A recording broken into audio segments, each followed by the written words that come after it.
When I got back to the game, I was very upset and confused. I thought about the way the monster looked at me. The game couldn't have heard what I said. That's impossible. It had to have been a random occurrence, but why did it happen precisely the moment I insulted the monster? Nothing about this game made any sense. The new Godzilla monsters, the weird replacement monsters, out of place imagery like the Green Temple, quiz levels, the red monster chases. It didn't add up to anything meaningful. It was a prank, it wasn't funny in any way I can understand, and they clearly put too much effort into it. If they were trying to make a genuine sequel to the Godzilla game with new monsters, then why did they add everything else? Maybe it's some kind of art experiment, some group project made by a bunch of really talented and crazy people. They lost the cartridge somehow? Or maybe they intended a random person to find it. It was all just fruitless guessing. As far as I can tell, there was only one way to figure out what the deal was with the game, and that was to play it all the way to the end.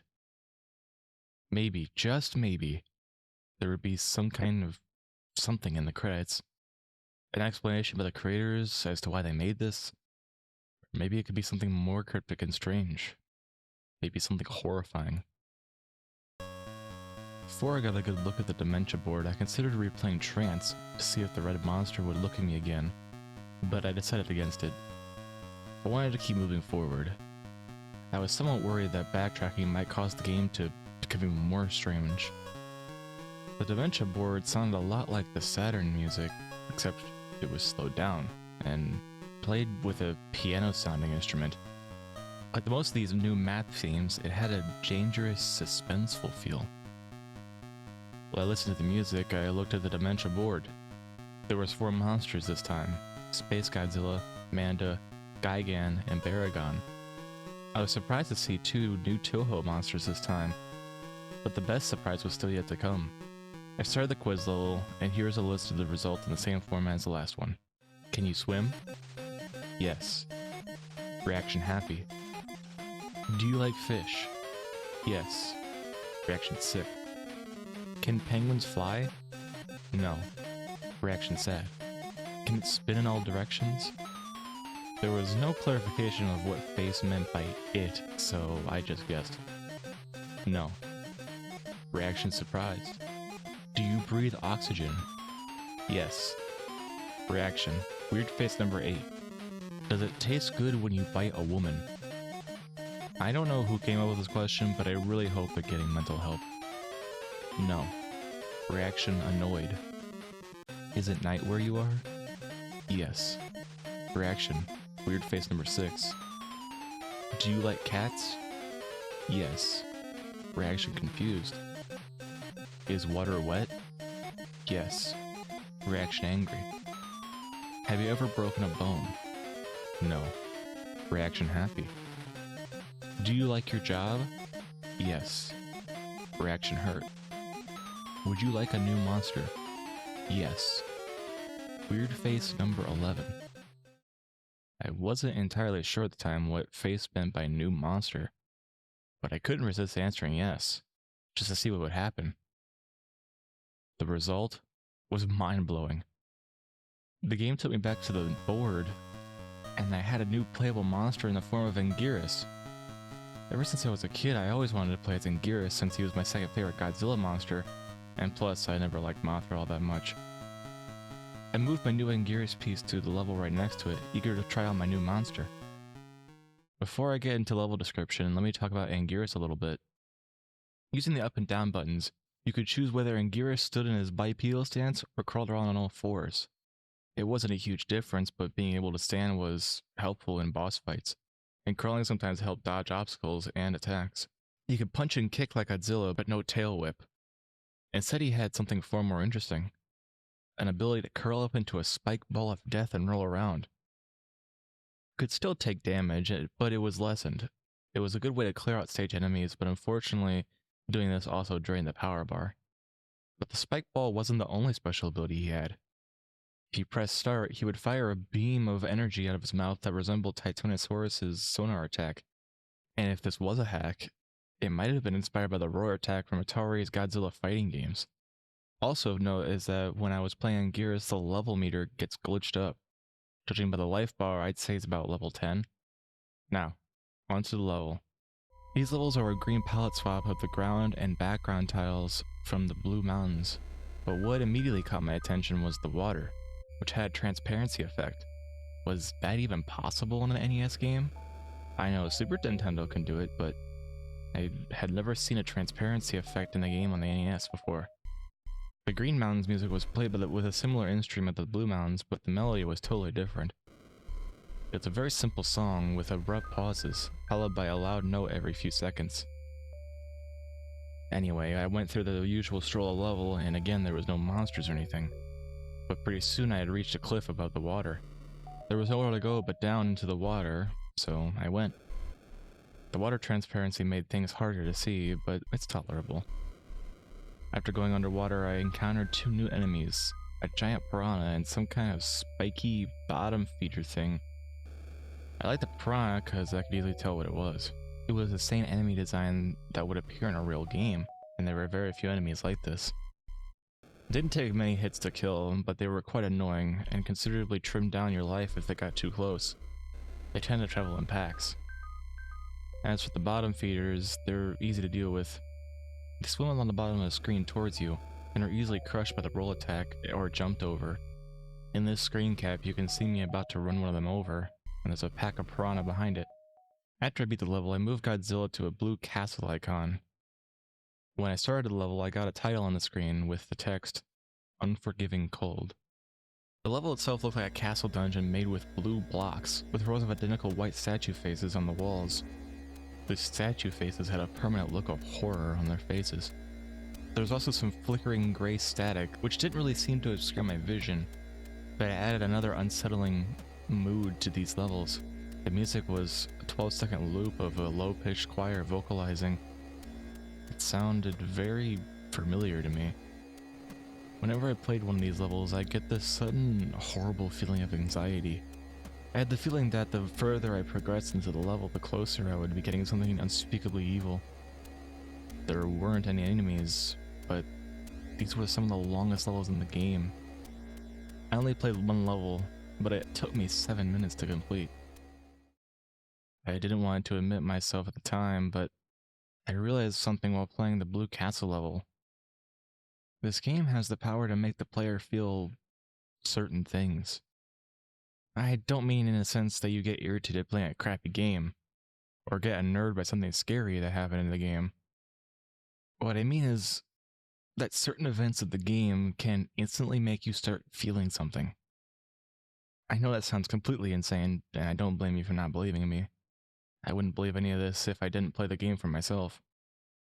But there is something very, very wrong with this game, and I just don't know how to explain it. It's time for the fight with Baragon's replacement. Although Baragon was originally the smallest monster of the game, his replacement has to be the largest. It was so tall in fact that the ground was noticeably lowered, and not Baragon's head was still barely avoiding the collision with the bar above the screen. He was just as frighteningly bizarre as he was huge. You may be wondering how he attacks with no arms. Well, he does have a pretty powerful kick, the most powerful in the game, but his other fighting technique is much stranger. First he blasts a cloudy breath of pixels down on you, which causes you to freeze. Then he walks to the right corner of the screen and extends a large Gatling gun from his abdomen. This might seem amusing to you, but it certainly wasn't to me in the moment of playing the game. This attack was almost annoying as Gigan saw, and not Baragon could have been unbeatable if he continuously used it. Thankfully he only did it twice while fighting him. Once you unfreeze, you can run up to him and start damaging the gun, which seems to do extra damage to him. This helped me destroy him, and then it was time for the third level type. I decided I was going to use Anguirus to fight Manta and Gigan, and then fight Space Godzilla as Godzilla. I mean, it was only fitting. Before I get to the battles, however, let me describe the third level type, the Arctic. The Arctic is exactly what you get from this area, an icy tundra with a few watery segments. The song reminded me a bit of Northern Hemispheres from Donkey Kong Country in an 8-bit form. A very dangerous sounding song. It made me think of being trapped in the tundra, freezing to death. There were no new enemies on the stage. The first was a creature frozen in a block of ice. They block your way and you had to use a heat beam to thaw them out. They look a little bit like a smaller version of Nagazora, but without the eye. When freed, they do a strange crawling movement and push you back. It doesn't cause any damage, but it's kind of annoying. After dealing with the Icemen, I kept walking for a minute or two and came upon a water segment. I jumped in, and this time I managed to get a screen cap showing the water splashes when you jump in. Don't know how they programmed this, but it's pretty impressive. Another interesting thing is how the screen changes focus when you go underwater. Here you can see another new enemy type, a little thing I like to call the Spike Walker. They walk towards you and explode randomly, or instantly if you attack them, sending spikes in every direction. The spikes don't do much damage, but they might get me dangerously close to falling into a pit a few times. Oh, speaking of pits. Down into the water, the game has platformer element, bottomless pits. There weren't any of these in the original game since the game was strictly an action game, but the pits were a nice addition. After getting back on land, I encountered an unexpected mini-boss, Maguma, the walrus kaiju. I know this game has had some pretty obscure monsters to begin with, but wow. Not that I was complaining, it was a pretty cool cameo and an unexpected kaiju. Maguma's fighting tactics were pretty simple. He had a freeze beam and he could charge into you. Not very challenging, but certainly more entertaining than the Motango mini-boss in the original game. One really interesting thing is that Maguma is that he doesn't die when you defeat him. He just turns tail and retreats.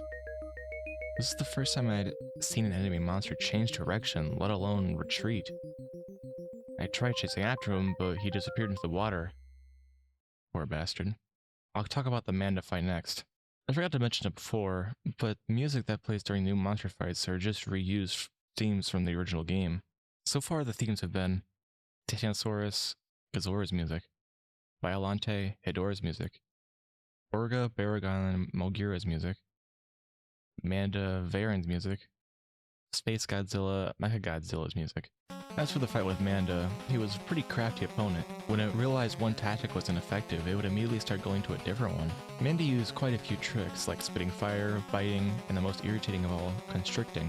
It doesn't mercilessly drain your life down like Gigan's Cutter, but it was by far Manda's strongest attack. One last thing to note, and it was pretty cool, was that the Atragon showed up during the fight to help me out.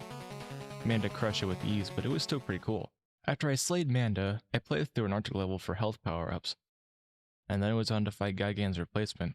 When the fight started, I was very confused, because there was nothing there. I thought it was going to be like the second Titanosaurus fight in Pathos, but just about time I would have come back to the map, a piranha appeared on screen, but it wasn't there for very long. As soon as it appeared, the speakers emitted an ear-splitting screech, and now Gigan flew in and ripped the poor fish to pieces. Well, it was one way to get the player on their toes. That abrupt entrance scared the hell out of me, and my adrenaline was rushing, which in retrospect was a good thing, because Not Gigan was one of the fastest and most unrelenting opponent in the game. Not Gigan was tough, but my new skills with Anguirus held me even to score. This was still an incredibly intense fight. Not Gigan's attacks consisted of some kind of blood laser he spews out of his mouth, and a downward slash. I was expecting some hellish variant of the buzzsaw attacks, but thankfully there was none to be seen. The Howl attack was invaluable in defeating him. I would have taken more screen caps to the fight, but I really had to concentrate. After that, it was one more monster to take down. Space Godzilla. Space Godzilla's fighting technique was rather frustrating. Space Godzilla would use his energy to create two flying crystals, which when reached the ground became crystal spires. These spires not only blocked you from reaching Space Godzilla, but also allowed him to constantly recharge to full energy, and blast you with a deadly fully charged Corona beam until you broke the spires. Space Godzilla would eventually drain his own spires of energy until they shattered, but if you waited too long for that to happen, you'd probably lose a lot of life. Heat beams seemed to re-energize the spires, so I had to use physical attacks. When he finally got close enough to hit Space Godzilla, it was no pushover. When I punched him, he would hit me back just as hard. Space Godzilla does anything in his power to knock you back into the left corner of the screen so he can create more spires. By the time it was all over, I only had 5 life bars left. But it didn't matter, because I didn't need to fight anymore. I needed to run. Here we go again. I decided right then that I really wanted to see the end of the game. As terrifying as these levels could be sometimes, I had to beat them to get through. For this chase level, I tried out Anguirus since his roll attack allowed me to move faster than Godzilla or Mothra. The chase started off like the first two, except there was a river of blood below the ground. I was beginning to get the hang of it, and the extra speed from the roll attack helped me get the edge on the red monster. Especially since I don't think I have to worry about a power limit, and can keep rolling endlessly. Like the previous levels with water, the ground inevitably reached to a stop, so I rolled into the blood.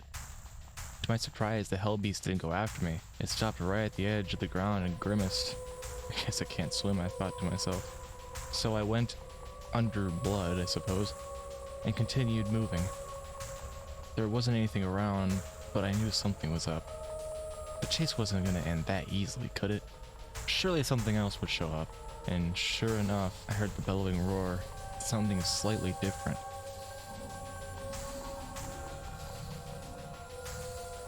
The monster was following me in a new aquatic body. I had no idea it was a shapeshifter. But after it reappeared, the chase started getting into a difficulty I had expected. Being submerged slowed me down, putting me in the base at the same speed.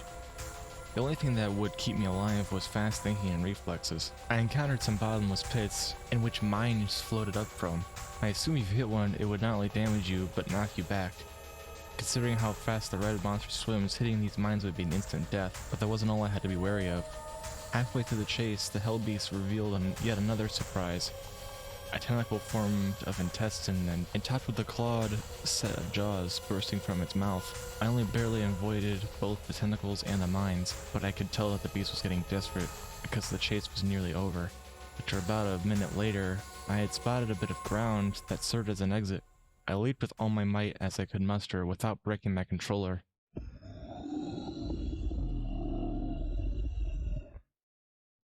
The beast screamed with rage and jumped out of the river. It was one last attempt to drag me down, but I escaped its grasp. I fell back into my bed with a deep breath and satisfied from yet another successful escape. Now I was headed to the fifth world. Entropy.